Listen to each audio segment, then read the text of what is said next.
ஹாலிவுட்ல தான் super power இருக்கிற ஹீரோயினை நீங்க பார்த்திருப்பீங்க. முதல்ல மலையாள படத்தில் சூப்பர் பவர் இருக்கிற ஹீரோயினை தான் நீங்க பார்க்க போறீங்க. ஆமாங்க, இன்னைக்கு பார்க்க போற படத்தோட ஆரம்பத்திலேயே கல்யாணியும் மிகப்பெரிய சண்டையில இருந்து தப்பிச்சு பெங்களூர் வராங்க.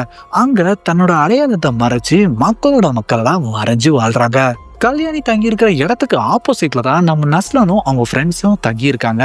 கல்யாணியால ஈர்க்கப்படுற நம்ம நஸ்லனும் அவங்கள இம்ப்ரெஸ் பண்றதுக்காகவே அவங்கள தொடர்ந்து ஃபாலோ பண்ணிட்டே போறாரு. அந்த ஊர்ல நைட்டு மனுஷங்களை கடத்தி ஆர்கனை திருடுற கும்பல் தெரியுது. அந்த குரூப்பை சேர்ந்த ஒருத்தருக்கும் கல்யாணிக்கும் மோதல் ஏற்படுது. இதுல அந்த நபரை கல்யாணி புரட்டி எடுத்துடுறாங்க. இதை பார்க்குற நம்ம நஸ்லனுக்கும் இவங்களுக்கு எப்படி இந்த சக்தி, யார் இவங்கன்னு தெரிஞ்சுக்கிறதுக்காகவே தொடர்ந்து நம்ம கல்யாணியை ஃபாலோ பண்றாரு. இப்படி ஒரு நாள் நஸ்லன் கல்யாணியை ஃபாலோ பண்ணி போயிட்டு இருக்கும் போதுதான் அந்த ஆர்கன் திருடுற கும்பல் கிட்ட கல்யாணி மாட்டிக்கிறாங்க. அப்ப கல்யாணி ஆடுற ருத்ர தாண்டவத்தை பாக்குற நஸ்லனும் மிரண்டு போறாரு. உண்மையிலே கல்யாணி யாரு, எப்படி இந்த பவர் அவங்களுக்கு வந்துச்சு, எதுக்காக இங்க வந்திருக்காங்க, இதை நீங்க தெரிஞ்சுக்கணும்னா லோகா சாப்டர் 1 சந்திரா படத்தை முழுசா பார்த்து தெரிஞ்சுக்கோங்க. நன்றி, வணக்கம்.